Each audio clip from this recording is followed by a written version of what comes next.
বর্তমান বিশ্বে নিপীড়িতের প্রতীক হয়ে দাঁড়িয়েছে। যেন ফিলিস্তিনের স্বাধীনতা মানে পৃথিবীর সকল নিপীড়িত জনতার জয়। আমরা বলতে চাই যে ফিলিস্তিন এবং ফিলিস্তিন সহ পৃথিবীর যেখানে যেখানে আজ সাধারণ জনগণ, সাধারণ নাগরিকরা দখলদারিত্বের শিকার হচ্ছে, তারা সকলেই যেন স্বাধীনতার স্বাদ পাক, তারা সকলেই পরাধীনতা থেকে মুক্তি পাক।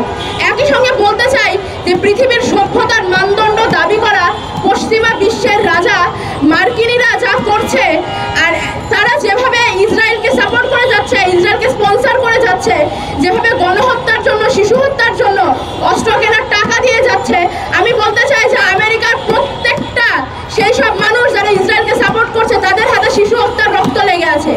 একই সঙ্গে বলতে চাই যে আমেরিকার কলম্বিয়া, ওহাইও, টেক্সাস সমেত পৃথিবীর যেখানে যত বিশ্ববিদ্যালয়ের শিক্ষার্থীরা, সাধারণ নাগরিকরা ফিলিস্তিনের পক্ষে রয়েছে, ফিলিস্তিনের জন্য আন্দোলন করছে, ফিলিস্তিনের পক্ষে কথা বলতে গিয়ে নিপীড়নের শিকার হচ্ছে, আমরা তাদের সাথে আছি, আমরা তাদের সাথে সংহতি জানাচ্ছি।